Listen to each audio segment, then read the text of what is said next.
आणि आमच्या वेकेशन मध्ये मी 6-7 वर्षाचा असेल तर वेकेशन मध्ये आम्ही गावी जायचो आणि तिकडे ते कच्चे रस्ते होते पूर्वी, आता ते डांबर गिंबर टाकले खडे. त्यावेळी मी तिकडे लेबर म्हणून काम करायचो, खडी टाकायला, डांबर टाकायला वगैरे. 4 आणि 5 आणे मिळायचे. म्हणजे कसं सुचलं की बाबांनी सांगितलं की नाही, बाबांना सांगितलं, आम्ही परिस्थिती बघितलं, आमच्या आईची रोज काम करणं हे करणं ते मला जरा सहन होत होतं. तर म्हटलं आईसाठी आपण काहीतरी करू, म्हणून 4 आणि 5 आणे आईला आणून द्यायचं. माधवराव मंत्री आणि पॉली उंबरीकर ज्या माणसांसाठी, त्या माणसाने माझ्यासाठी जे केलं, आणि त्याच्यानंतर म्हणा वानखेडे साहेब म्हणा, त्याच्यानंतर आमच्याकडे बरंच, त्याच्यानंतर पवार साहेब म्हणा, सगळ्यांनी मला खूप मदत केली. आणि पवार साहेबांनी मला या आज तुम्ही आपण म्हटल्याप्रमाणे की चीफ एक्झिक्युटिव्ह त्यांनी केलं मला 2001 मध्ये, आणि 2001 ते आतापर्यंत मी आय एम होल्डिंग करतो. आणि मी रिटायर्ड पण झालो 2011ला. आणि पवार साहेब म्हणाले नाही तुम्ही नाही जायचं, तुम्ही इथेच काम करा. मला वेगळे भरपूर अनुभव आले, पण salute to Wankhede state, Wankhede साहेबांना. काय ज्या माणसाने तेवढं, आता काय झालं, पवार साहेबांनी जे केलं त्याचं ऑफकोर्स कोणी करणार, पवार साहेब सेंट्रली म्हणजे सगळीकडे त्यांचे बरोबर होल्ड होता, त्यामुळे ते करू शकले. आणि वानखेडे साहेबांचा फक्त महाराष्ट्रामध्ये लिमिटेड हे होतं, तो डिफरन्स होता. त्यामुळे काँग्रेस गव्हर्नमेंट तिथे पण होतं, इथे पण होतं. पण वानखेडे साहेबांनी जे केलं ते कोणी करू शकणार नाही.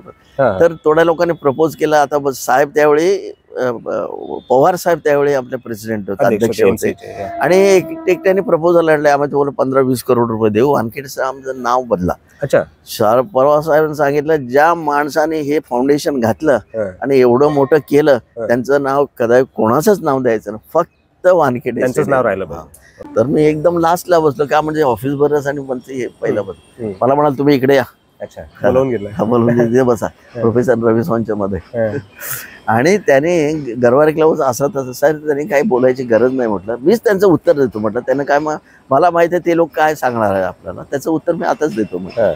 आणि जे मी चालू केलं, मी रवी प्रोफेसरने गप्पच झाले सगळे. साहेब म्हणत 10 वाजल्या जेवायला जाऊया. त्यावेळी साहेब बोलले मला, नाही तुमच्याबद्दल ह्या लोकांनी भरपूर काय केलं, पण संस्थेसाठी जे केलं ना तुम्हाला, व्हेरी गुड, संस्थेसाठी तुम्ही केलं ते मला फार बरं वाटलं. नमस्कार, मी सुबोध मयुरे. आपल्या आजच्या गोष्ट चॅम्पियनच्या या भागात आपलं स्वागत. मुंबईत घर घेणं किती महत्वाचं असतं, किती महाग असतं आणि किती कठीण असतं हे सगळ्यांनाच माहिती आहे. आणि आपण ज्या स्टेडियमच्या या जागेवर बसलेलो आहे, मुंबईतल्या वानखेडे स्टेडियमवर, मुंबई क्रिकेट असोसिएशनचं हक्काचं घर ज्याला म्हणता येईल, त्या वानखेडे स्टेडियमवर या मुंबई क्रिकेट संघटनेला हे आपलं हक्काचं हे स्टेडियम मिळवण्यासाठी, बांधण्यासाठी जवळपास 40-45 वर्ष वाट पाहावी लागली. या सर्वांबद्दल आपल्याला बोलायचं आहे. पण आज आपल्यासोबत जे आपले चॅम्पियन आहेत, CS Naik sir, Mumbai cricket संघटनेचे चीफ एक्झिक्युटिव्ह ऑफिसर आणि एक्झिक्युटिव्ह सेक्रेटरी दुहेरी जबाबदारी जे सांभाळत आहेत, त्यांची जर्नी खूप इंटरेस्टिंग आहे. स्वतः खूप खडतर परिश्रम घेतलेले आहेत आणि इथपर्यंत पोहोचलेले आहेत. मुंबईच्या क्रिकेटच्या जे सुवर्ण क्षण आहेत मुंबई क्रिकेट संघटनेमध्ये, मुंबई क्रिकेटच्या या आजपर्यंतच्या प्रवासात त्यांचे ते साक्षीदार आहे असं म्हटलं तर वावगं ठरणार नाही. कारण वानखेडे स्टेडियमला आज 50 वर्ष होत आहेत आणि नाईक सरांनाही मुंबईच्या क्रिकेटच्या या त्यांचाही कार्यकाळ मला वाटतं 50 वर्षांचा आहे. तर हे सगळे अनुभव आपल्याला जाणून घ्यायचे आहेत, त्यांची जर्नी जाणून घ्यायची आहे. नाईक सर, वेलकम गोष्ट चॅम्पियनच्या आपल्या भागात. नमस्कार, खूप इंटरेस्टिंग आहे. आपण मला इथे बोलवल्याबद्दल तुमचं धन्यवाद. Sir welcome. खूप इंटरेस्टिंग जर्नी आहे तुमची, खूप खडतर परिश्रम घेतलेले आहेत तुम्ही आणि वेगवेगळ्या प्रसंगावर अतिशय समय सूचकता असेल किंवा अनुभवातून तुम्ही त्या वेळी घेतलेल्या निर्णयामुळे ती मात करणं शक्य झालं असं आपल्याला म्हणता येईल. पण सुरुवात करतो की मुंबईत कसे आलेत आणि अर्ली चाइल्डहुड कसं होतं, क्रिकेटशी त्यावेळी काही संबंध होता का? माझा एक जन्म झाला एक छोट्याशा गावामध्ये, त्याचं नाव होतं बाळणी म्हणून. हे कारवारला आहे, नॉर्थ कॅनरा डिस्ट्रिक्ट आणि कर्नाटकाला आहे. आणि त्याच्यानंतर मी तिकडे लहानपणी शिकलो. त्याच्यानंतर माझे वडील फॉरेस्ट डिपार्टमेंट होते ते नंतर आम्ही सिरसी म्हणून एक गाव, ते पण कर्नाटकामध्येच आहे, तिकडे आमचे वडील फॉरेस्ट डिपार्टमेंट. आणि आम्ही एकदम खेड्या गावात राहायचं, तिथे शाळा नाही, 7वी-8वी पर्यंत असायचं. त्याच्यानंतर आम्ही सिरसी म्हणून एक टाउनला आलो, तिकडे आम्ही राहायचो आणि आमच्या वडील खेड्यात राहायचे. तिथे 8वी पर्यंत हे कॉलेज शाळा वगैरे नव्हती. मग मी आजीकडे गेला, मामाकडे 8वी शिकायला गेलो आणि तिकडनं माझी शाळा होती जवळ 15 किलोमीटर आणि मी तिकडे चालत जायचो. अरे मी एकटाच असं नाही, आणि मध्ये नदी होती. मग आम्ही काय करायचो, रोज रोज येणं आम्हाला खूप हे पडायला लागलं. त्यामुळे आम्ही काय केलं की 2-2 दिवस तिकडे राहायचो, शाळेतच राहायचो. त्याच्यानंतर 3 दिवसांनी 4 दिवसांनी यायचं, नाहीतर शनिवारी यायचं, शनिवारी परत सोमवारी जायचं. तो एक. त्याच्यानंतर 9वीला मी परत आमच्या शिरसी गावाला आलो. आमच्या वडिलांची ट्रान्सफर झाली तिकडे. मग तिकडे आम्ही 9वी 10वी मी केलं. मी 10वीला 3 वेळा बसलो, 2 वेळा फेल झालो, तिसऱ्यांदा पास झालो. ते सुद्धा 35 घेऊन. मी माझ्या मुलींना नेहमी सांगतो, बाबा 35 घेऊन तू काय काढते 90 100 सेंचुरी क्रॉस केली तुम्ही. मी म्हणलं 105% मी घेतलं म्हटलं. अरे म्हणाले पप्पा 100चा पेपर 105 एक्स्ट्रा ऑर्डिनरी होतो का, म्हणजे मी 3 वेळा बसलो, तू एकदाच बसली. That is interesting. आणि त्याच्यानंतर मी तिथे कॉलेज केलं शिरसीला. आणि मी मग वडील म्हणाला तू परत जर नापास झालास मग तुला मी वॉचमन मध्ये ठेवतो फॉरेस्ट डिपार्टमेंट मध्ये, आणि तिकडे तुला रात्रंदिवस काम करायला लागलं. मी घाबरलो, मी जंगलामध्ये कोण काम करणार. मग मी म्हटलं ठीक आहे, मला एक चान्स द्या शेवटचा. आणि कॉलेजमध्ये गेलो, तिथे 35%ला कोण घ्यायला तयार नव्हते. तरी म्हणाले ना आम्ही ह्याला एक चान्स देतो, बघूया आता. नंतर शेवटी मी त्याच्यानंतर मी मागे होऊन बघितलं नाही, पण चांगलं शिक्षण घेतलं मी. मग ग्रॅज्युएशन मी तिकडेच केलं. BA ऑनर्स झालं, 2nd क्लास पास झालो मी. आणि त्याच्यानंतर नोकरीसाठी इकडे तिकडे फिरत होतो. पण त्यापूर्वी थोडा तुम्हाला डिस्टर्ब करतो की तुम्ही खरं तर परिश्रम घेतलेत, म्हणजे लहानपणी तुम्ही भरपूर कष्ट पण घेतले, त्याबद्दल थोडंसं तुम्हाला. आणि आमच्या वेकेशन मध्ये मी 6-7 वर्षाचे असेल तर वेकेशन मध्ये आम्ही गावी जायचो, आणि तिकडे ते कच्चे रस्ते होते पूर्वी, आता ते डांबर गिंबर टाकले खडे. त्यावेळी मी तिकडे लेबर म्हणून काम करायचो, खडी टाकायला, डांबर टाकायला वगैरे. 4 आणि 5 आणे मिळायचे. आणि कसं सुचलं की बाबांनी सांगितलं की नाही, बाबांना सांगितलं, आम्ही परिस्थिती बघितलं, आमच्या आईची रोज काम करणं हे करणं ते मला जरा सहन होत होतं. तर म्हटलं आईसाठी आपण काहीतरी करू, म्हणून 4 आणि 5 आणे आईला आणून द्यायचं. म्हणजे तेव्हापासून ती कष्ट करायची सवय, किंवा कष्ट फार केले मी, भयंकर कष्ट केले. त्यानंतर मी ग्रॅज्युएशन झाल्यामुळे मला नोकरी पण मिळाली नाही. 3 वर्ष मी 2 वर्ष खाली होतो. थोडे गार्मेंट फॅक्टरीमध्ये इकडे आलो. तिथे नंतर थोडं अकाउंट्स वगैरे लिहायचो. मी काय एक्सपर्ट नव्हतो. पण मग मुंबईत कसं येणं झालं? मुंबईत माझे भाऊ प्रीमियर ऑटोमोबाईल्स मध्ये होते. तर ते म्हणाले इथे तुला नोकरी मिळेल तर तिकडे चल. मग आमचे मामा वानखेडे साहेबांकडे सिक्युरिटी गार्ड होते, बॉडी गार्ड होते त्यांचे. तर त्यांनी मला वानखेडे साहेबांकडे घेऊन गेलो, सर माझा भाचा आहे बॅरिस्टर वानखेडे, शेषराव वानखेडे. आणि त्यावेळी हे स्टेडियम झालं होतं. आणि 75 साली 74 साली मी साहेबांना भेटलो, वानखेडे साहेबांना. मला ठीक आहे, 75 साली आता आमचं मॅचेस होते. तर पॉली उमरीगरना त्यांनी इंटरव्ह्यू, त्यावेळी पॉली उमरीगर असिस्टंट सेक्रेटरी होते. बरोबर. आणि ते सगळे ऍडमिनिस्ट्रेशन बघायचं. आणि त्यावेळी त्याच्यावरती होते प्रोफेसर चंदगडकर आणि SV कदम, सीताराम कदम. मग पॉलिकाकाने विचारलं मला, तू एवढं डबल डिग्री आहे तुझ्याकडे आणि इथे आमच्याकडे क्लार्कची नोकरी आहे, तिला 300-350 रुपये पगार मिळेल. मी त्यांना एवढंच म्हटलं, sir something is better than nothing. घरी बसणं आणि काहीतरी काम करणं, आपली काहीतरी बुद्धिमत्ता आणि एक्सपिरियन्स मिळेल, आपला अनुभव मिळेल या फील्डमध्ये, अकाउंट्स मध्ये वगैरे. मग त्याने मला अकाउंट्स असिस्टंट म्हणून केला इकडे. काहीतरी 350 रुपये काहीतरी पगार होता त्यावेळी. तर म्हटलं चालेल म्हटलं. आणि त्यावेळी 350 रुपये खूप होते, व्हॅल्यू असं नाही. त्याच्यानंतर ते पॉली उमरीगर माझ्यावरती भयंकर इम्प्रेस होते. तुमचे मेंटॉर म्हणतात? मेंटॉर म्हणा, माधवराव मंत्री आणि पॉली उमरीगर. ज्या माणसांसाठी, त्या माणसाने माझ्यासाठी जे केलं. आणि त्याच्यानंतर म्हणा वानखेडे साहेब म्हणा, त्याच्यानंतर आमच्याकडे बरेच, त्याच्यानंतर पवार साहेब म्हणा, सगळ्यांनी मला खूप मदत केली. आणि पवार साहेबांनी मला या आज आपण म्हटल्याप्रमाणे की चीफ एक्झिक्युटिव्ह त्यांनी केलं मला 2001 मध्ये. आणि 2001 ते आतापर्यंत मी आय एम होल्डिंग दॅट. आणि मी रिटायर्ड पण झालो 2011ला. आणि पवार साहेब म्हणाले नाही तुम्ही नाही जायचं, तुम्ही इथेच काम करा.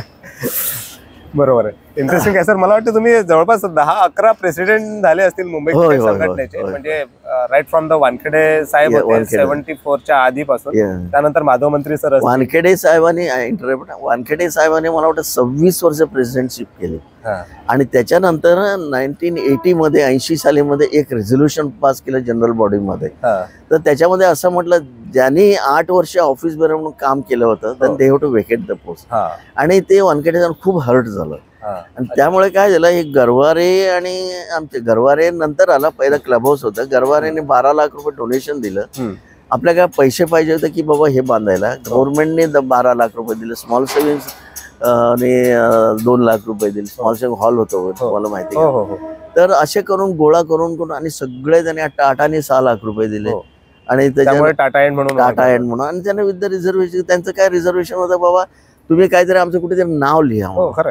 त्यामुळे आणि MCA नंतर आपल्या ह्याने दिले, MP ते ऑफिसर त्याने दिले 4 लाख रुपये, 5 लाख रुपये. आणि बाकी हे कॉर्पोरेट बॉक्सचे बरेच लोकांनी, मफतलालने दिले पैसे, त्याच्यानंतर B अरुण कुमारने दिले, त्याचे असे बरेच डोनर्स वगैरे होते ते. पण सर हे स्टेडियम ची जी प्रक्रिया होती की मुळात आपल्याकडे स्टेडियम नव्हतं. म्हणजे 1930 ला मला वाटतं BCA ची, म्हणजे तेव्हा बॉम्बे क्रिकेट असोसिएशन होतं, त्याची स्थापना झाली. आणि 74 म्हणजे 45 वर्षानंतर आपल्याकडे स्टेडियम आला. आणि त्यामागची पण एक गोष्ट आहे, तेव्हाही वानखेडे साहेब अध्यक्ष होते. आणि आपल्या मॅचेस, आपलं हक्काचं स्टेडियम, हक्काचं मैदान नसल्यामुळे आपल्याला CCA क्रिकेट क्लब ऑफ इंडियाच्या ब्रेबॉर्न स्टेडियमवर घ्यावं लागायचं. पण नेमकं काय झालं होतं की वानखेडे साहेबांना ती प्रेरणा आली किंवा नाही, त्यांना वाटलं की नाही, मी आमचं हक्काचं घर बांधतो, हक्काचं स्टेडियम बांधतो. तर काय झालं की आमचं त्यावेळी बॉम्बे क्रिकेट असोसिएशन 1930 साली एफिलिएशन झालं as a founder member. BCCI affiliation झालं. आणि त्यावेळी आमच्याकडे स्टेडियम नव्हते. आणि BCCI आपले फुल मेंबर्स म्हणजे आपलं बॉम्बे क्रिकेट असोसिएशन, त्याला मेंबर आपले हे द्यायचं, मॅचेस वगैरे अलाउड. आणि आमच्याकडे स्टेडियम नसल्यामुळे, ग्राउंड नसल्यामुळे काय झालं, आम्ही CCIला भाड्याने घ्यायचं होतं. बरोबर, तेवढ्यापुरतं. आणि ऑफिस पण आमचे नॉर्थ साइडला होतं थोडं, तुम्ही बघितलं का माहिती नाही, छोटंसं ऑफिस, छोटंसं, तिकडनं ऑपरेट करायचं. आणि BCCIचं पण छोटंसं ऑफिस होतं. BCCIचं पण होतं. आणि बॉम्बे क्रिकेट असोसिएशनचं होतं. आणि त्यावेळी एलोकेशन आणि वानखेडे साहेबांनी काय केलं, ठीक आहे तुम्ही आम्हाला ग्राउंड द्या, आम्ही तुम्हाला पैसे पण देऊ आणि सीट्स पण देऊ तुमच्या मेंबरला. तर त्यावेळी ते ऍग्री केले. त्याच्यानंतर ते काय झालं, त्या मेंबरचं डिमांड वाढलं. आणि विजय मर्चंटच्या वेळी प्रेसिडेंट होते CCIचे. आणि विजय मर्चंटनी सांगितलं नाही, आता ह्यावेळी आम्हाला जास्त मेंबरशिप इंडिया इंग्लंडच्या match, if I not mistake, तर आम्हाला एवढं वेळ. वानखेडे साहेब म्हणाले नाही, मी माझ्या मेंबर, माझे एफिलिएटेड क्लब प्रायोरिटी. एक्झॅक्टली. आणि मिळालं होतं Bombay cricket association. Bombay cricket association dictated terms, तुम्ही आम्हाला टर्म्स डिक्टेट करू शकणार नाही. आणि तुम्हाला आम्ही पैसे पण, रेंट पण देतो, हे पण देतो, आणि मॅचेस पण देतो. आणि तुम्हाला आम्ही मेंबरला बेनिफिट पण देतो की मॅच कन्सेशन रेट मध्ये वगैरे. असं नाही की बाबा पब्लिकला जी रेट दिले तुम्हाला दिले, ते तुम्हाला ह्यांना पण बेनिफिट आहे मोठ्या मेंबर्सला. तर नाही, विजय मर्चंट निवडून होतं, नाहीतर आम्ही तुम्हाला देणार नाही. मग त्याच्यावरनं भांडणं झाली. आणि त्याच्यानं 1968 मध्ये स्पेशल जनरल बॉडी वानखेडे साहेबांनी बोलवले. आणि सगळे क्लबवाल्यांनी त्यांना सपोर्ट केला, नाही आपलं स्वतःचं स्टेडियम पाहिजे. आणि त्याच्यानंतर हा रिक्रिएशन ग्राउंड म्हणून हे होतं. इथे काय नव्हतं, इथे काय ते थोडे फुटबॉल खेळायचे आणि एक ते दारूच्या अड्डा काय. बरोबर. तर वानखेडे साहेबांनी त्यांच्या डोक्यात होतं हा एक रिझर्व्ह प्लॉट आहे. वानखेडे साहेबांनी अर्ज केला, त्यावेळी त्यांची वचक. वानखेडे साहेब सभापती होते, मला वाटतं स्पीकर होते विधानसभेच्या महाराष्ट्राच्या. आणि त्यावेळी त्यांना सांगितलं आम्हाला ग्राउंड नाही. त्यावेळी आहे ना, सभापती नंतर झाले, त्यावेळी ते इंडस्ट्री मिनिस्टर किंवा फायनान्स मिनिस्टर. आणि त्याच्यामध्ये मला वानखेडे साहेब आणखी एक गोष्ट, म्हणजे किती त्या माणसाचं इनोव्हेशन असेल किंवा त्यांचं विजन असेल. ही लॉटरी कोणाला माहिती आहे का माहिती नाही, महाराष्ट्र जी लॉटरी आहे ना, एक PK करोड म्हणून स्मॉल सेव्हिंग डिपार्टमेंटला डिरेक्टर होते. आणि ते वानखेडे साहेबांचे खास मित्र आहे. आणि ते पण आहे ना आमचे शिर्सीच्या गावचे. आणि त्यांनी ते लॉटरीची सिस्टम त्यांनी प्रपोज केला. दॅट टाइम वानखेडे साहेब होते फायनान्स मिनिस्टर. आणि फायनान्स मिनिस्टर ते अंडर त्यामुळे त्याने काय केलं त्यांनी की बाबा आपण लॉटरी सिस्टम करायचं, महाराष्ट्राला पण रेव्हेन्यू मिळेल, लोकांना काय लॉटरी लागली. म्हणजे महाराष्ट्र राज्य लॉटरी म्हणून जे त्यांच्यामुळे सुरू झालं. हो. अच्छा. आणि ते मला नक्की माहिती होतं का, म्हणजे मी ट्राय करत होतो ते स्मॉल सेव्हिंग मध्ये नोकरीसाठी. अच्छा. त्यावेळी ते म्हणायचे तुमची नोकरीसाठी ये, तिथे आमच्या लॉटरी सिस्टम ऑलरेडी काढत. आणि ते स्मॉल सेव्हिंग हॉल म्हणून 2 लाख रुपये स्मॉल सेव्हिंग साठी प्रत्येक लॉटरीचे वीकली लॉटरी, फोर्टनाईट लॉटरी, 15 दिवसाची लॉटरी इकडे निघायची. आणि त्याच्यानंतर ते खरं आहे की विजय मर्चंट आणि वानखेडे साहेब यांच्यात जो वाद झाला होता त्या मॅचमुळे किंवा स्टेडियममुळे, तेव्हा चॅलेंज दिलं गेलं होतं की तुम्ही काय बांधवू शकता. होय होय होय. काय गोष्ट. ते तुम्ही म्हणाले की त्याला एक MLA साठी एक स्टँड बनायचं होतं आणि त्यामुळे आम्हाला त्यांना पण अकोमोडेट करायला का म्हणजे त्याच्या मागे कारण होतं की ह्या लोकांनी इथे ग्राउंड आम्हाला अलॉट करण्यासाठी त्या लोकांनी सगळ्यांनी MLA लोकांनी सपोर्ट केला होता. त्या सपोर्टच्यामुळे ते आता हा जागा वगैरे मिळाला आणि त्यांनी एकच हे ठेवलं होतं, माझ्याकडे रेकॉर्ड्स आहेत तसे की आमच्यासाठी एक MLA साठी स्टँड बरोबर. आणि दॅट इट म्हणजे आपल्याला स्वतःच आपण एक हे घर बांधूया आपण सांगितलं आणि त्या घरात आपलंच काहीतरी करायचं असेल तर आपल्या घरामध्ये आपली हे 350 आज जे क्लब जे आहेत ते आपले सगळे यांच्यासाठी म्हणजे आपले सपोर्टर्स आहेत. ते सपोर्टरपेक्षा त्या लोकांनी फार हे केलं, आम्हाला सपोर्ट केला वानखेडे आणि MLA वाल्यांनी हे केलं का म्हणजे हा ग्राउंड त्याच्यानंतर मिळाला आणि त्याच्यानंतर ते म्हणाले जा तुम्ही काय करता करा. तर वानखेडे साहेबांनी पण चॅलेंज दिले. वानखेडे साहेब थोडे हट्टी होते, ठीक आहे आम्ही बघू काय करायचं त्याच्यानंतर तुमच्या स्टेडियमला आम्ही पाठवणार. त्यामुळे आज या वानखेडे स्टेडियमवर आपण बसू शकलो आपण बोलतोय. सर हे इंटरेस्टिंग मुद्दे आहेत खूप की वेगवेगळे जे अध्यक्ष होते तुमच्या टेन्युअरमध्ये तुम्ही बघितलंय की वानखेडे साहेब असतील, शरद पवार साहेब असतील, त्यानंतर विलासराव देशमुख आहेत, माधव मंत्री सर होते, अगदी कडक शिस्त स्वभावाचे म्हणून ते ओळखले जाते, मनोहर जोशी सर होते, त्यानंतर रवी सावंत आले, आज अजिंक्य नाईक अध्यक्ष आहेत, आधी अमोल काळे होते. या सगळ्यांच्या टेन्युअर मध्ये काम करताना विविध अनुभव आले असतील. मला वेगळे भरपूर अनुभव आले पण सेल्यूट टू वानखेडे वानखेडे साहेबांना. ओके. काय ज्या माणसाने तेवढं आता काय झालं पवार साहेबांनी जे केलं त्याचं ऑफकोर्स कोणी का पवार साहेब सेंट्रली म्हणजे सगळीकडे त्यांचे बरोबर होल्ड होता त्यामुळे ते करू शकले आणि वानखेडे साहेबांचा फक्त महाराष्ट्रामध्ये लिमिटेड हे होतं, तो डिफरन्स होता. त्यामुळे काँग्रेस गव्हर्नमेंट तिथे पण होतं इथे पण होतं पण वानखेडे साहेबांनी जे केलं ते कोणी करू शकणार नाही. त्याच्यानंतर काय झालं आमची आता नवीन कमिटी मिटिंगला आय डोंट नो नेम तर थोड्या लोकांनी प्रपोज केलं. आता बस साहेब त्यावेळी पवार साहेब त्यावेळी आपले प्रेसिडेंट होते, अध्यक्ष होते आणि एकट्याने प्रपोजल आणले आम्ही तुम्हाला 15-20 करोड रुपये देऊ. वानखेडे साहेबांचं नाव बदला. अच्छा. शरद पवार साहेबांनी सांगितलं ज्या माणसाने हे फाउंडेशन घातलं आणि एवढं मोठं केलं त्यांचं नाव कदाचित कोणाचंच नाव द्यायचं ना, फक्त वानखेडे नाव राहिलं.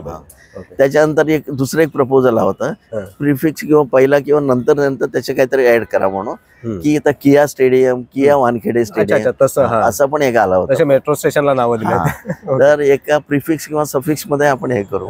ते पण त्याने तेवढं काही इंटरेस्टिंग नाही दिलं. हैदराबादची लोक होते ते. ओके. तर ते पण त्या निर्णयामुळे वानखेडे स्टेडियम हे जे नाव आहे किंवा जी आयडेंटिटी आहे आयकॉनिक स्टेडियमची ती अजून टिकून आहे असं म्हणतात आणि it will remain as a Wankhede stadium. Yes yes खरं आहे आणि तर राहिलं पाहिजे. खूप खूप त्या माणसाचे कॉन्ट्रीब्युशन म्हणजे वेगळंच आहे. कळलं की नाही तुम्हाला? खरं. तुम्हाला तिकडे फाउंडेशन होतं, पायाला हे नव्हतं, काही नव्हतं, रेती नव्हती, माती नव्हती, काहीच नव्हतं पण वानखेडे साहेबांनी करून. बरोबर. पण सर तो काळ जो होता जेव्हा जागा दिली, मला वाटतं वसंतराव नाईक तेव्हा आपले CM होते आणि वानखेडे साहेबांनी त्यांच्याशी संपर्क साधून ही जागा हे केली असेल. जागा तर मिळाली पण त्यांनी सांगितलं होतं की पैसा तुम्हाला स्वतःला उभारावा लागेल आणि मग जसं मगाशी तुम्ही उल्लेख केला पण ते किती कठीण होतं की हा पैसा तेव्हा एवढा खर्च नसेल पण तरी ती अमाऊंट पण तेव्हा खूप मोठी. हे स्टेडियम त्यावेळी सगळं हे स्टेडियम हे आपलं गरवारे क्लब हाऊस हे स्टेडियमचं त्याच्यानंतर हे फुट ओव्हर ब्रिजेस आणि हे सगळे मिळून त्यावेळी 3.25 करोड मध्ये झालेले प्रोजेक्ट. आज आम्हाला रिनोव्हेशनला 300 करोड रुपये. त्यावेळी त्याचं व्हॅल्यू पण 12 लाख म्हणजे त्यावेळी 12 कोटी सारखे होते. बरोबर. तर त्याला प्रत्येकानं कॉन्ट्रीब्युशन केलं आणि वानखेडे साहेबांचं जरा कॉन्टॅक्ट जरा चांगले होते सगळ्यांची, इंडस्ट्रियल लोकांची आणि प्रत्येकानं ते सांगायचं बाबा आपल्याला असं जर प्रोजेक्ट करा. वानखेडे साहेबांच्या नावावर तिथे पैसे द्यायचे, त्यांच्या नावावर. आम्ही 75 साली पण बरेच आले होते डोनेशन, सगळे थोडे थोडे बाकी होते. मला म्हणते नाही जाऊन त्यांच्या ऑफिसमध्ये बसायचं तुम्ही आणि ते डोनेशन करून घ्यायचं राहिलेले पैशामुळे.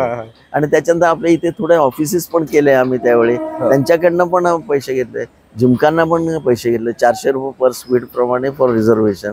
हा. आणि जे प्राइस नंतर आम्ही फिक्स करणार ते करणार. आणि ते समोरचे नॉन स्टँड अप बघा आपण तुम्ही बघाल त्यावेळी तिकडे पण एक जवळजवळ एक 2500 लोक स्टँड मेंबरशिप रिझर्वेशन मध्ये होते. टाटाज होते, त्यांनी 400 सीट घेतले होते. त्याच्यानंतर स्क्वेअर डील एक्सपोर्ट्स बरेच डोनर्स त्यांनी दिले होते, ते पण जवळजवळ त्यांच्याकडनं पण रेव्हेन्यू मिळाला. त्याच्यानंतर हे सगळे स्टेडियम बांधलं आणि लोन होतं त्यावेळी आमच्या पगाराचे पण थोडे तरी 1-2 दिवस इकडे तिकडे व्हायचे पण डझंट मॅटर. पण ते साहेबांनी केलं त्यांना आमचं सलाम. पण ते सॅटिस्फॅक्शन, ती मजा, ते समाधान वेगळं असेल. तेव्हाचं स्टेडियम, जुन्या स्टेडियमवर पण मी बघितलंय की ते बाकडे असायचे आणि ड्रेसिंग रूम आता खाली त्याच्यामध्ये मी सांगतो, पूर्वी बाकडे असायचे, त्याच्यामध्ये ते 1 ते 25 सीट असायचे. बरोबर आहे. हा, आणि ते 25 सीट मध्ये जवळ 35 बघायला ते काय म्हणा, जरा इथे सरकले इथे सरकले, त्यामुळे ती कॅपॅसिटी वाढायची. आणि आपले लोक काय करायचे की सगळे तिकीटवालेच असतात ना, अरे तू चल ना, सुपरवायझरला सांगायला त्याला बसणार कुठे, मग ते सीट वरती सरकवायचे, सरक सरक, मग ते 25 ते 30 बसायचे. ती पहिली एक टेस्ट मॅच नक्कीच आठवत असेल, वेस्ट इंडिज, मला वाटते 75 256 केले होते. आणि ते क्लायलॉडे 256 मध्ये एकदा प्रसन्नाचा ऑप्शन बॉलिंग मध्ये पहिला काहीतरी 20 का 25 त्याला कॅच ड्रॉप केला. अच्छा, ओके, एक्झॅक्टली आठवत नाही. त्याच्यानंतर 256 त्याने केलं. आणि ती डिसाइडिंग सिरीज होती, 2-2 झाले होते आणि वानखेडे शेवटची मॅच होती, 5 डिसाइडिंग. पण हाऊसफुल एवढं होतं की विचार नव्हतं. पण आम्ही काही कुठेतरी कोपऱ्यात जाऊन असं बघितलं असतं, तेवढं आमचं काय तेवढं काय तिकीट असं किंवा. पण तेव्हा सीसीआयची रिएक्शन कशी असेल, किंवा तुम्हाला एक सांगतो, केएन प्रभू तुम्हाला माहिती आहे, ते केएन प्रभूने खराब आर्टिकल लिहिले होते एमसीच्या बीसीच्या जागेने आणि वानखेडे साहेबांच्या जागेने. तर त्याने फिटिंग रिप्लाय दिलं होतं वानखेडे साहेबांना, म्हणजे तुम्ही जे बोलत होता आम्ही करून दाखवलं. अच्छा, नंतर त्याने ऍडमिट केलं. केएन प्रभू नाही आता, त्याने खराब आर्टिकल होते. पण ठीक आहे, नक्कीच हर्ट झाले असतील त्यामुळे बरेच जण. या प्रवासात तर जसं मगाशी विचारलं की वेगवेगळ्या स्वभावाचे वेगवेगळे अध्यक्ष तुम्ही बघितले आहेत. माधव मंत्री सरांची शिस्त, कडक शिस्त होती. त्यानंतर पवार साहेबांचं योगदान किंवा वानखेडे साहेबांचं योगदान तर खूप मोठं आहे. इतरही आहेत. आज अजिंक्य सोबत तुम्ही काम करतायत, वेगवेगळ्या अध्यक्षांसोबत काम करताना. अजिंक्य माझं मुलासारखं आहे, कळलं की नाही, माझ्या वयाचं अर्धा वय त्याचं. तर पहिला वानखेडे साहेबांचं घेऊ. वानखेडे साहेबांचं ऍडमिनिस्ट्रेशन खूप चांगलं असायचं. वानखेडे साहेबांचं मी एक लक्षात, त्यावेळी MW देसाई म्हणून व्हाईस प्रेसिडेंट होते आणि he was a municipal commissioner होते. अच्छा. आणि आपले जे हे स्टेडियम बांधताना सगळे जे परमिशन्स वगैरे ते एक टाईपरायटर घेऊन यायचे, त्यांची PA ला घेऊन यायचं, सेक्रेटरीला घेऊन यायचं, आणि इथेच हे करून, आणि इथेच्या इथे परमिशन ग्रांट, इथेच्या इथे परमिशन ग्रांट. आपण म्हणतो गव्हर्नमेंट मध्ये ते लाल फिश शाही वगैरे असते, तशातला प्रकार नव्हता, इन्स्टंट तुम्हाला सगळं. का म्हणजे ते आमचे व्हाईस प्रेसिडेंट होते, उपाध्यक्ष, खूप चांगले माणूस. आणि SV कदमची मिसेस ती वॉर्ड ऑफिसर होती. अच्छा अच्छा. ती नंतर ती पण आम्हाला इथे मदत करायची, वॉर्ड ऑफिसर असला BMC ला. आणि सगळे परमिशन वगैरे इकडचे इकडे टाईप करून आम्हाला परमिशन दिले. तसे वानखेडे साहेबांचा अप्रोच होता लोकांबरोबर, क्विक डिसिजन. आणि सेम तसं डिसिजन आमच्या पवार साहेबांना. ते पवार साहेब नंतर सांगतो. त्याच्यानंतर आपले हे आले मंत्री सर आहे, माधव मंत्रीला, ते मला भयंकर लाईक करायचं. ते माझे मेंटर पूर्वीपासून. त्यांनीच मला सांगितलं, नोकरी सोडली मी घरवर राहिलो, आता काय करणार तुम्ही, आता कुठेतरी नोकरी बघायला. अहो तुमच्याकडे नोकरी नाही, नोकरी सोडली तुम्ही. बोला सर काय करणार, मला आणि त्यांचं मॅनेजमेंट पटत नाही. माझा एक प्रिन्सिपल वेगळंच होतं, म्हणून ते आपली ह्याची नोकरी का सोडली इन्स्पेक्टरची, याच्यामुळे की माझं प्रिन्सिपल मध्ये बसत नाही. ते राहून गेलं सर. मगाशी विचारायचं की PSI म्हणून तुमची निवड झाली होती. हो, निवड झाली. आणि मला ट्रेनिंगला नाशिकला पाठवत होते. मी बोललो मी नाही जाणार. आणि त्यावेळी ओढल्याने माझ्या थोडीत मारली. PSI नोकरी माहितीये का तुला, बोलो मोठी आहे म्हटलं. मला त्या बाकीचे आवडत नाही, त्यांचे ते ऍक्टिव्हिटी. आणि हे बरेच ठिकाणी मी मेन्शन केलं होतं. सगळे म्हणाले तू मूर्ख आहे, त्यावेळी गेलं होतं. मी बोललो नाही. आज सगळे म्हणतात, आज मला काही रिग्रेट नाही. आज मी एवढ्या मोठ्या पोझिशन मध्ये, the internationally recognise Mumbai cricket association, आज सगळं क्रिकेटचा जेव्हा जेव्हा उल्लेख होईल तेव्हा मुंबई क्रिकेटचा उल्लेख होतो. आणि ज्यावेळी हे लोधा कमिटीने वगैरे हे सगळं केलं, आणि त्यावेळी justice Thakur, chief justice of Thakur, त्यांच्याकडे मॅटर होते. मी प्रोफेसर, आम्ही अटेंड करायचो, प्रोफेसर BCCI ला असायचे आणि मी स्वतः MC ला असायचं. तर त्यावेळी ठाकूर, आम्ही सगळे डॉक्युमेंटेशन आम्ही दिलं त्यांना. त्यावेळी ठाकूर स्वतः म्हणाले, Mumbai cricket association one of the transparent and well administrated, well managed association in the country. खरं. आणि तिथे तुम्ही मला वाटतं LLB ची पदवी पण घेतली होती, वकील व्हायचं पण मनात आलं होतं, ते काय? तर मला मी तुम्हाला सांगतो त्याच्या मागे काय होतं. आम्ही जे सिरसीला राहायचो, त्या आमच्या घराच्या समोर एक वकील होते, प्रभू म्हणून. त्यांचं BA ऑनर्स BCom LLB होतं. अशी नेमप्लेट असायची. हा, नेमप्लेट असायची, मोठी नेमप्लेट होती. आणि कन्सल्टंट होते, वकील होते. त्यावेळी मी आयडिया केली, त्याला आपल्याला पण असं हे करायला पाहिजे. आणि त्यावेळी मी एकदम म्हणजे फेल्युअर होतो, की मला शिक्षणामध्ये डोक्यात जात नव्हतं. मग नंतर असं म्हटलं, मी आईला म्हटलं, हा बोर्ड आहे तर नंतर मी तिथे BA केलं, ऑनर्स पण झालं, BCom केलं शिर्सीला, कर्नाटकाला, धारवाड युनिव्हर्सिटीमध्ये. आणि त्याच्यानंतर मला वाटतं लॉ करायची इच्छा झाली की माझी एक इच्छा होती की बाबा आपण BA BCom LLB करायचं. आणि त्याच्यानंतर मी VT वरून इथे नोकरीला यायचं, नोकरीला होतो त्यावेळेस. आणि 79 मी सिद्धार्थ कॉलेज लॉला ऍडमिशन असताना तुम्ही लॉ केलं? अरे वा. तिथे 77 78 79 तिथे मी लॉ केलं. तर येता येताना मी ते सगळे किल्ला कोर्टच्या ते असे वकिलांची रांग लागायची, ऍफिडेव्हिट वगैरे. तो सांगतो मी 15 रुपये नाही करतो, तो म्हणतो मी 12 रुपये करतो. मी म्हटलं माझ्यावर खूप बर्डन होतं माझ्या फॅमिलीचं. त्यावेळेला मला फिक्स इन्कम नसेल की मी काही करू शकलो नसतं. मग आणि मी कन्नड मीडियम मधला आहे बेसिकली. आता मी मराठी एवढं हे बोलत असे, पण फ्लुएंट मराठी बोलता तुम्ही, असं वाटत नाही? तर त्याच्यामध्ये बघा मला वाचता येतं, लिहिता येतं, सगळं येतं. आणि त्याच्यानंतर मला 6-7 भाषा पण येतं, गुजराती म्हणा, हे म्हणा, कोकणी म्हणा, कन्नड म्हणा, तुळे सगळं येतं. तर मी म्हटलं बाबा ही जर नोकरी जर गेली माझी, पण महिन्याचं इन्कम गेलं, मी आमच्या आई वडिलांना कसं त्यांचं हे घेणं. मग मी म्हटलं नको. आणि त्याच्यानंतर बघा आयरनी, याच्यानंतर आम्ही परत ह्याच्याकडे MCA कडे वळूया. ज्यावेळी गरवारेने MCA चे लिटिगेशन चालू झाले त्यावेळी मी आणि पॉली उमरीकर दोघेच बघायचो. मी सांगतो 82 साली फर्स्ट सूट फाईल केलं आम्ही यांच्या अगेन्स्ट की एविक्शन म्हणून. पण तिकडे काय झालं, टाइम बार्ड मध्ये एका जजनी काय केलं माहिती आहे तुम्हाला की बाबा हा टाइम बार्ड झाली, 3 वर्ष सिव्हिल मॅटरला, 3 वर्षानंतर ऑटोमॅटिक म्हणजे त्याच्यानंतर ती ऑर्डर आम्ही पास अपील केली हायकोर्टला. तिथे काय झालं, मग वानखेडे साहेब म्हणाले जर तुम्ही लिटिगेशन करत तर मी रिझाईन होतो, मला इन्फिडन्स. मग आपल्याला बाकीचे वानखेडे साहेब तो रिस्पेक्ट होता ना, त्यामुळे बाकीचे म्हणाले वानखेडे साहेब जर रिझाईन होत असेल कशासाठी, पण आपल्याला कॅप्टनच नाही, मग ही आपलं बोट कशी चालेल, कशी चालेल, एवढा मोठा त्यांनी शिप केलं त्याच्यामध्ये without a captain is very difficult. तर मग सगळे गप्प बसले. त्यानंतर प्रोफेसर शेट्टी 84 ला आले, 85 ला, आणि त्याच्यानंतर 89 ला रवी सावंत आले. मग रवी सावंतने मला विचारलं हे नाही काय हे सगळं भानगड. मी त्यांना सांगितलं साहेब, म्हटलं असं आहे की आम्ही फाईट केलं होतं, पण पॉलिकाकांना या लोकांनी डिस्कार्ड केलं.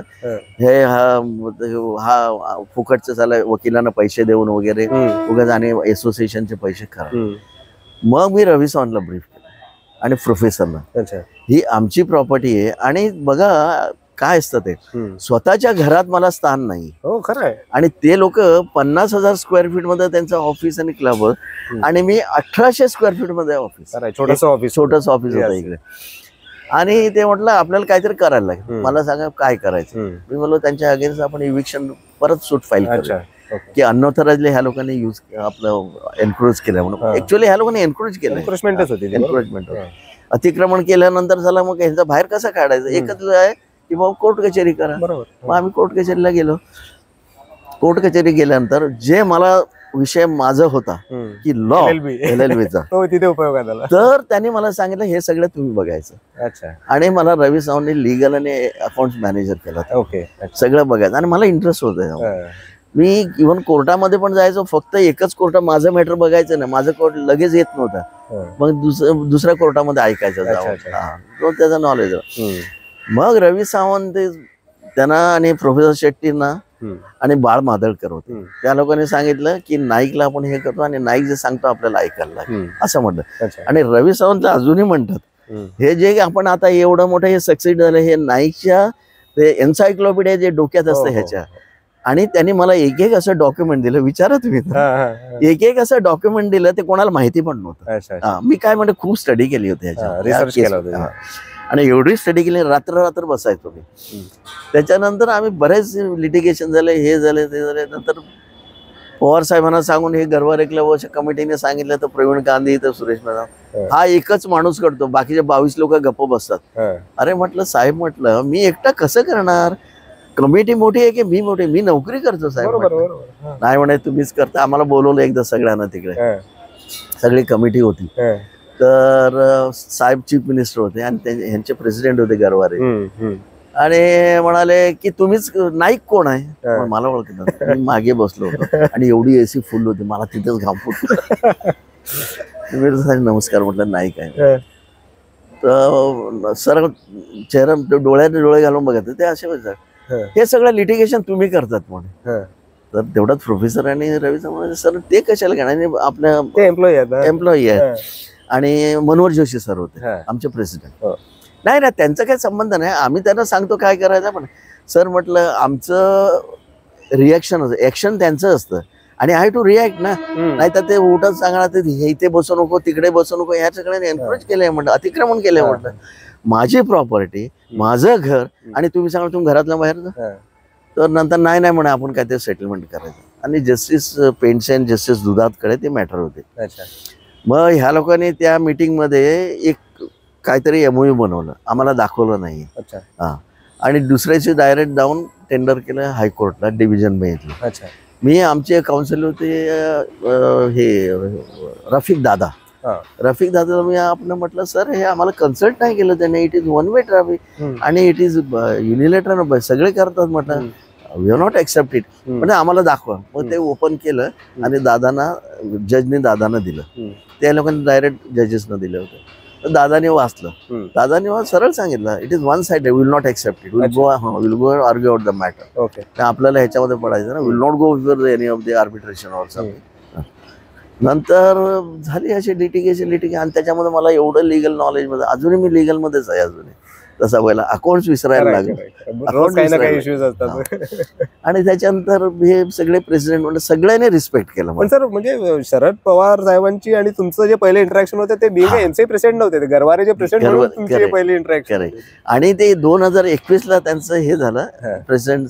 सो 2001ला 2001ला ते आमचे अध्यक्ष झाले. अध्यक्ष झाल्यानंतर त्यांनी 3-4 मीटिंग, आणि फक्त त्या मीटिंग मध्ये प्रोफेसर रवी सावंत आणखी एक कोणतरी हे सांगायला त्या नाईकला बोलव मला त्याला. तर गेलो मी पहिल्यांदा बसलो, असं मागे बसलो, छोटीशी कॅबिन होती साहेब माझ्या कॅबिनच्या समोर. हे बोललो तुम्ही सगळे हे करता ते करता. मी बोललो 2-3दा ऐकून घेतलं. बोललो प्रोफेसरना रवी सावंतला मी बोललो सर आज जर साहेबांनी जर परत तेच सांगितलं सर मला का मीच आज बोलणार म्हटलं, आता बोललेलं नाही. अहो बोलू नका ते मोठे, नाही सर का मी काय खराब बोलणार नाही. मग साहेबांनी परत सेम विषय काढला, तुम्ही ते सगळं लिटिगेशन करता. साहेब म्हटलं मग आज बोललो नव्हतं, म्हणजे लहान माणूस एक बोला काय बोलायचं तुम्ही. तर मला म्हणाले सर म्हटलं माझ्याकडे 100 ते 110 ऑर्डर्स मुंबई क्रिकेट असोसिएशन फेवरमध्ये आहे. मला म्हणाले ते काय ऍड इंटरिम रिलीफ आहे, मान्य आहे सर म्हटलं. इंटरिम ऍड इंटरिम रिलीफ मान्य आहे म्हटलं, हे करा. तर मला म्हणाले, मी म्हटलं साहेब काही जरी ऍड इंटरिम रिलीफला पहिलाच जातात तर मेरिट्स बघितलं असेल ना, ऍक्च्युली त्याच्यावरनं ऑर्डर पास केली असेल ना. आणि सर इथेच नाही म्हटलं, city civil court, high court, division bench आणि सुप्रीम कोर्टला माझ्या फेवरमध्ये ऑर्डर आहे. मला त्यावेळी त्यांनी असं करून बघितलं एकदा. बोललो ठीक आहे, मला आज आमची होणार काहीतरी काय ना. मला म्हणाले 4 दिवसांनी मला फोन केला, मला त्या नाईकला बोलव. मी गेलो बंगल्यावर, घाबरलेलो होतो. तर म्हटलं काय ते, मला तुम्ही जे त्या दिवशी बोललात ना की सगळे त्यांचे ऑर्डर्स वगैरे, आणि अशोक देसाई म्हणून सुप्रीम कोर्टचे एक लॉयर होते आणि ते साहेबांचे हे होते. तर त्यावेळी त्यांना जाऊन तुम्ही भेटा आणि ते सगळं सांगा. मी गेल्यानंतर अशोक देसाई त्या दिवशी नव्हते. मी बोला ठीक आहे, ते नंतर येतो. नंतर साहेब म्हणाले आपण आणखी एक मिटिंग घेऊन. त्याच्या आधी हे गरवारे कमिटीवाले जाऊन सगळे साहेबांना मिसगाईड केलं होतं. त्याच्यानंतर आम्ही YB चव्हाणला साहेबांनी मीटिंगमध्ये घेतलं. हळवे होते, मांजरेकर होते, प्रोफेसर होते, रवी सावंत होते आणि मी होतो, आणखी 1-2 कोण. तर मी एकदम लास्टला बसलो का म्हणजे ऑफिस भरण्यासाठी पण ते पहिला बस. मला म्हणाल तुम्ही इकडे या, बोलवून बसा प्रोफेसर रवी सावंतच्या मध्ये. आणि त्याने गरवारे क्लाऊज असं तसं सर त्यांनी काही बोलायची गरज नाही म्हटलं, मीच त्यांचं उत्तर देतो म्हटलं. त्यानं काय मला माहिती आहे ते लोक काय सांगणार आहे आपल्याला, त्याचं उत्तर मी आताच देतो म्हटलं. आणि जे मी चालू केलं मी रवी सावंत प्रोफेसरने गप्पच झाले सगळे. साहेब म्हणत 10 वाजले आता जेवायला जाऊया. त्यावेळी साहेब बोलले मला नाही तुमच्याबद्दल ह्या लोकांनी भरपूर काय केलं, पण संस्थेसाठी जे केलं ना तुम्हाला व्हेरी गुड, संस्थेसाठी तुम्ही केलं ते मला फार बरं वाटलं. सर तेव्हा जेव्हा पवार साहेबांनी अप्रिशिएट केलं होतं तुमचं काम, तुमच्या कामाला पहिली दाद दिली होती, त्यानंतर मग बिंग अध्यक्ष म्हणून, एमसीचे अध्यक्ष म्हणून जेव्हा त्यांच्यासोबत काम करताना पण वेगवेगळे अनुभव आले असतील, त्याबद्दल काय थोडं. ते अनुभव एवढे चांगले आहे, साहेबांनी मला एवढं रिस्पेक्ट दिलं. साहेबांच्या समोर तसं बघायला मी कोण नाही, एवढं छोटा माणूस आहे. पण साहेब काही करायचं असेल ना आधी मला विचारायचं. आमची मॅनेजिंग कमिटी मीटिंग असेल ना आधी बोलवायचं 15 मिनिट, आज नाही काय काय आपलं, आणि 15च मिनिट त्याच्यामध्ये ते हे करता यायचे आणि ते 15 मिनिट सगळं समजून घ्यायचं आणि आपल्याला काय डिसिजन घ्यायचं नाही बोल सर ते आपल्याकडे आहे, काय तुम्ही काय डिसिजन घ्यायचं ते आपण करायला पाहिजे ते मी सांगू शकतो. पण तुम्हाला प्रत्येक मीटिंग असून दे, जनरल बॉडी असून दे, सगळ्यामध्ये. आणि एक इन्सिडेंट सांगतो तुम्हाला की आपल्याला हे जिमखाना हे काय करायचं माहिती आहे तुम्हाला, हे आपले कोऑप्टेड रेप्रेझेंटेशन्स होते त्यांचे 5 जिमखानाचे, आणि ते येऊन सगळे काय कंट्रोलिंग करायचं आणि ग्रुपिझम करायचं कोऑप्शन मध्ये, ह्याच्यामध्ये त्याच्यामध्ये. साहेब म्हटलं ह्यांना काहीतरी केलं पाहिजे. म्हटलं काय करायचं. मग प्रोफेसर शेट्टी, मी आणि रवी सावंत वगैरे गेलो. सर ह्यांना काढून टाकायचं. बोले एवढं वर्ष तुम्ही कसं काढणार. मला म्हणा नाही तुमचं काय म्हणणं आहे. सर म्हटलं आपण ह्याच्यामध्ये हे होणार म्हटलं, सक्सीड होणार म्हटलं, आपण जिंकणार म्हटलं. नाही नाही त्यानं मग ते ना रवी मांजरेकर आणि अरमान मलिक बसलेले होते आणि मला बोलवलं होतं साहेबांनी. मला माहिती नाही ते बसलं, ते आधी सगळे करून सांगितलं. मी बरं साहेब कोणाच्या आर्टिकलमध्ये किंवा कोणी काय लिहिलं असेल ते तथ्य नसतं, ते फॅक्ट नसतं. मी आपल्याला फॅक्ट सांगतो. आणि मी 1930 सालीचे जनरल बॉडी मीटिंगचे सगळे मिनिट्स घेऊन गेलो होतो 1930 to 1940 पर्यंत. मग साहेब म्हटलं हे बघा हे असं हे असं हे असं, हे का परमनंट मेंबरशिप घेतले नव्हते, हे मेंबर्स होते का जिमखानाचं त्यांचे ऍक्टिव्हिटीज आम्ही कनेक्ट केले होते. त्याच्यामध्ये एक शब्द केलं होतं यांना परमनंट मेंबरशिप करायचं. मी परमनंट मेंबरशिप करूया म्हटलं. नंतर सर ह्यांचं काय झालं माहिती आहे ना, हे सगळं आमच्या डोक्यावर बसायला लागलं, आमच्या डोक्यात पाणी घ्यायला लागलं. हे सगळे कंट्रोलिंग करणार आणि आम्ही इलेक्टेड मेंबर गप्प बसायचं. तर त्यावेळी मग गेले. मग नाही आज बघा तुमचं काय करायचं. मी बोलू साहेब काय काळजी घेऊ, त्यांच्या 40-42 वरती जाणार नाही. आणि आमचे बाकीचे सगळे मत, आणि मिळालं त्यांना 45 मतं आणि आम्ही घेतलं तर 120 मतं. तर साहेब म्हणाले असं एवढंच केलं डोक्यात. पण तर या तुमच्या 50 वर्षांच्या या कार्यकाळात 10-11 अध्यक्ष 12 अध्यक्षांच्या टेन्युअरमध्ये तुम्ही काम केलंय. पण जवळपास सगळेच पॉलिटिशियन होते. रवी सावंत सोडले आणि माधव मंत्री सर स्वतःचे क्रिकेटर होते, म्हणजे भारताकडनं टेस्ट केलेले आहेत. तर क्रिकेटर एकच अध्यक्ष होते. त्यांचा कामाचा अनुभव कसा होता. त्यांच्या खूप कडक शिस्त होती, पण बिईंग अ ऍडमिनिस्ट्रेटर म्हणून, बिईंग अ प्रेसिडेंट म्हणून त्यांचा अनुभव कसा होता. He is one of the finest administrator. अच्छा. काम त्यांचं डिसिप्लिन आहे माहिती आहे तुम्हाला. आता मला त्याने बोलवलं असेल तर 4 वाजता ते संध्याकाळी एसीसी सुटले, एसीसी मध्ये कामाला होते. 5 मिनिटं आधीच ते यायचे. 5 मिनिटं आधी यायचं. त्याच्या आधी 10 मिनिटं आधी मी एकदा लेट गेलो, मला भयंकर फायर केला. अच्छा. भरपूर फायर केला. त्याच्यानंतर मला म्हणलं सर सॉरी म्हटलं मला चुकलं असं. त्याच्यानंतर असं नाही व्हायला सॉरी चालेल म्हणून. आणि त्याच्यानंतर माझे त्यांचे एवढे चांगले. मी एक छोटासा घरात राहायचो चेंबूरला. मी आणि पॉली काका आणि ते गेले होते ठाण्याला एक फंक्शनला. मला म्हणला नाईककडे चहा प्यायला जाऊया.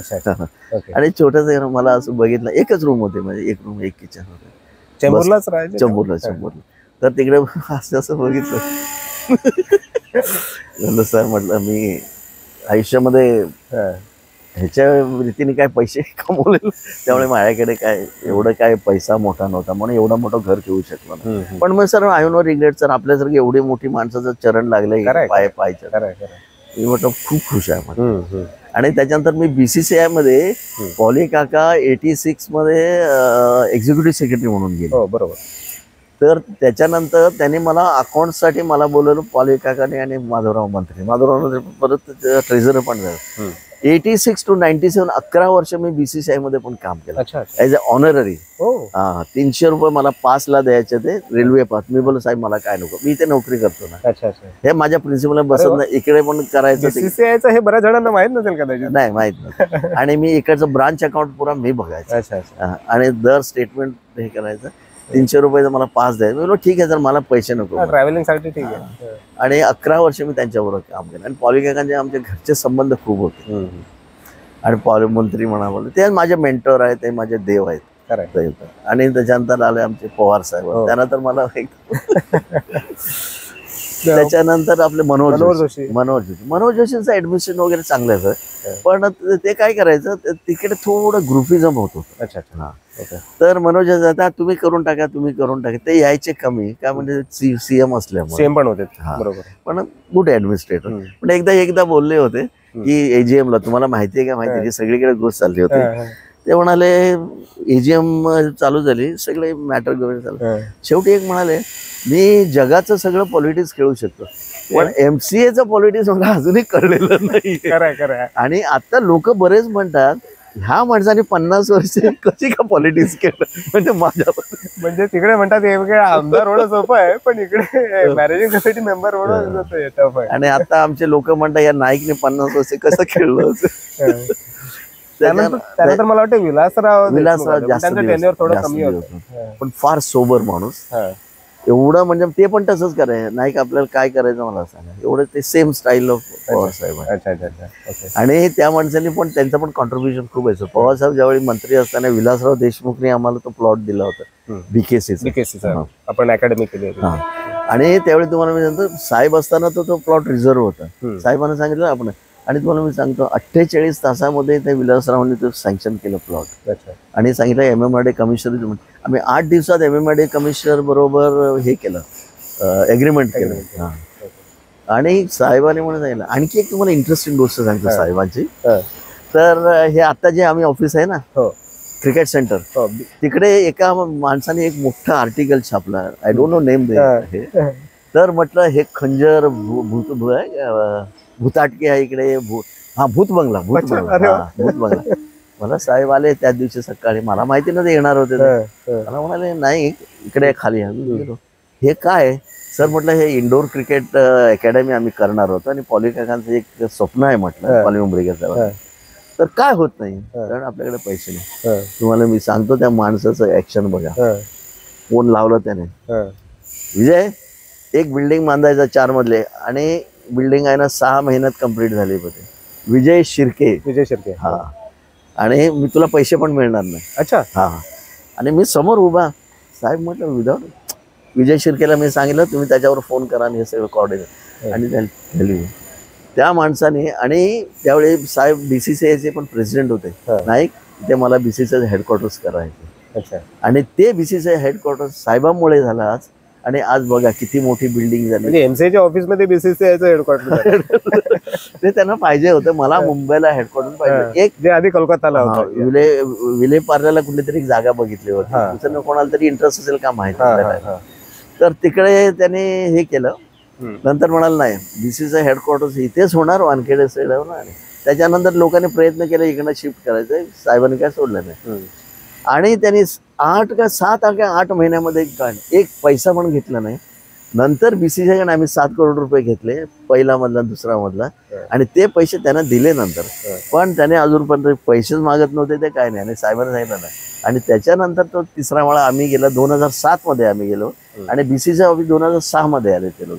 आणि त्याच्यानंतर IPL ऑफिस गेलो, त्यावेळी आम्ही 21 करोड रुपये घेतले टोटल.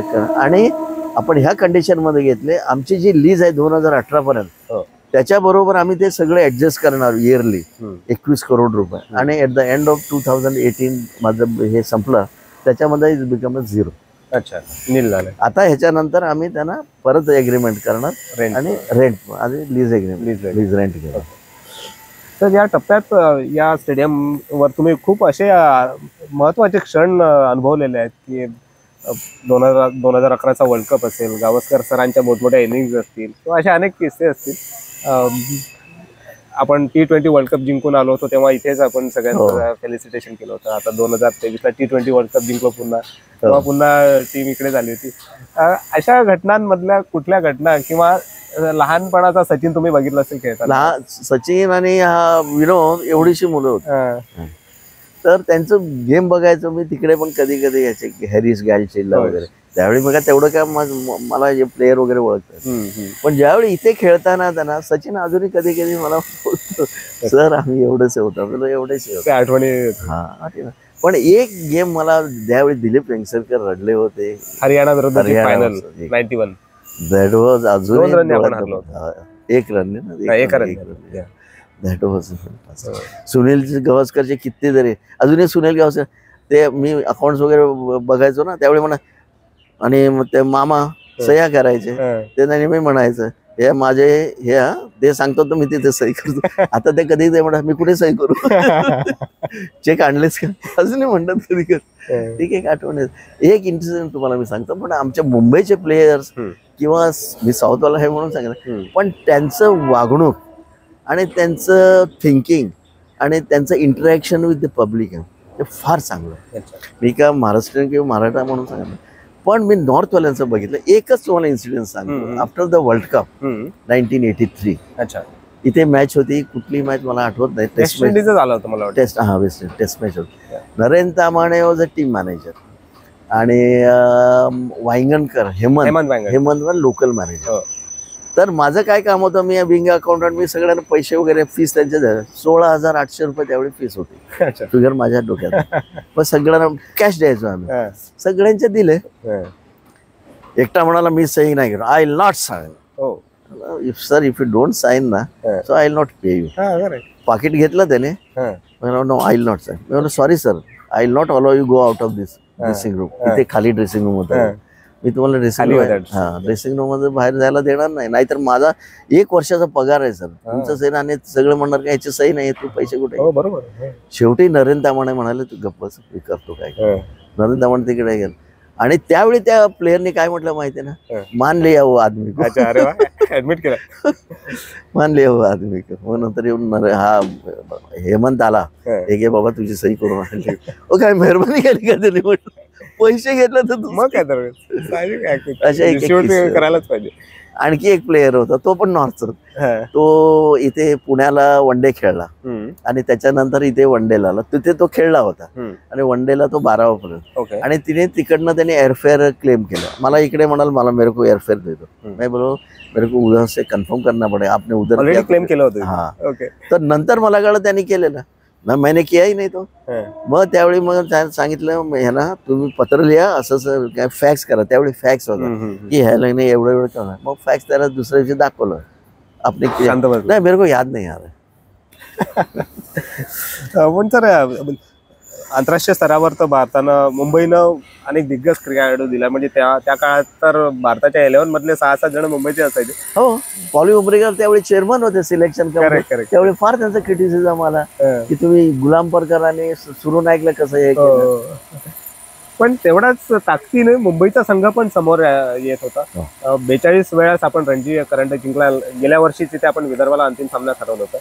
पण सलग 15 वर्ष रणजी ट्रॉफी जिंकण्याची किमया आपण मुंबईनंच केली होती. तर या 50 वर्षांमध्ये तुम्ही मुंबईच्या प्रत्येक खेळाडूला खूप जवळून बघितलं. हो, सगळं.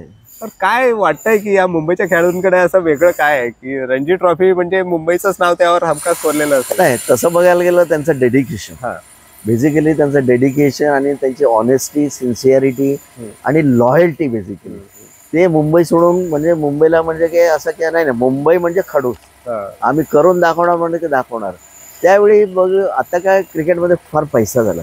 त्यावेळी तुम्हाला मी सांगतो ना, रणजी ट्रॉफीला 50 रुपये पर डे, 150 रुपये मिळायचे. त्यासाठी 300 वगैरे. त्यावेळी हे लोक पैशाच्या मागे वगैरे गेले नाही. फर्स्ट माझं मुंबई ज्या आज एवढं माझं लोक मला रेकग्नाइज, आज मला पण मुंबई क्रिकेटचा सीईओ किंवा हा म्हणून मला recognize because this is a platform for. मुंबईचा प्लेअर म्हटलं, मुंबईच्या असोसिएशनचा कोणी म्हटलं की वेगळा एक मान मिळतो. आणि त्यामुळे काय तुमची लॉयल्टी तिकडे पाहिजे. कळलं की नाही तुम्हाला. तुमचं आपसामधलं काही भांडणं असून दे, काही इंटरनल प्रॉब्लेम असून दे, ते तुम्ही सॉर्ट आउट करा. पण कॉम्प्रोमाइज खेळण्यामध्ये तुम्ही कॉम्प्रोमाइज टीम म्हणून मुंबई म्हणून खेळा. आणि ही युनिटी मी त्यावेळी बघितली. हा सर, 50 वर्ष होत आहेत वानखेडे स्टेडियमला जिथे आपण बसलेलो आहे. किती मोठी उपलब्धी वाटते की ज्या स्टेडियमच्या निर्मितीच्या वेळेस तुम्ही तेव्हापासूनचे साक्षीदार होता आणि नंतर एक एक टप्पा तुम्ही बघत आलात. आज 50 वर्ष होताना जी गोष्ट आपल्याकडे नव्हती आणि जी आपण मिळवली आहे, भांडून मिळवली आहे, हक्काने मिळवली आहे, तिथे आज एवढा मोठा एक म्हणतो की एक महत्वाच्या टप्प्यावर येऊन पोहोचलाय. कसं बघताय या घटनेकडे? असं बघायला तुम्हाला खरं सांगू मी, जे आमचे मॅनेजिंग कमिटी म्हणा हे म्हणा, त्यांचं खूप म्हणजे याच्यामध्ये योगदान आहे. का म्हणजे सगळ्यांनी आता बघा हे प्लेयरची नावं वगैरे बघा तुम्ही, म्हणजे त्या लोकांनी रेकग्नाइज केलं त्यांची हे म्हणजे अप्रिसिएशन म्हणा, हे म्हणा, त्यांचं योगदान किंवा योगदान म्हणा, ते सगळे अप्रिशिएट केलं. आपण मी थँक टू माय कमिटी आणि सगळे थ्रू आउट माय कमिटी ना, त्या लोकांनी मला एवढं रिस्पेक्ट दिलं, एवढं रिस्पेक्ट देतात, अजूनही देतात. ही लहान कमिटी जरी असेल, यंगस्टर सगळे, पण तसं बघायला लागलं आमच्या प्लेयर लोकांना खूप योगदान आहे. त्यांच्या योगदानासाठी त्यांनी रेकग्नाइज केलेलं आहे.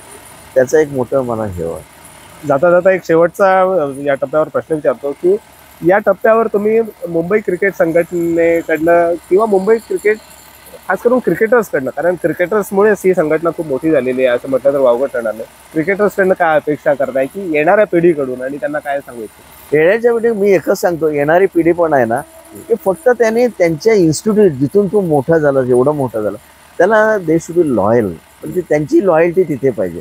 आणि सिन्सिअरली तुम्ही मुंबईला खेळतात, म्हणजे मुंबईने तुम्ही आज एवढे मोठे झालेत, आज इंडियाला खेळलेत, कुठून आलात तुम्ही? मुंबईमुळे. कुठून?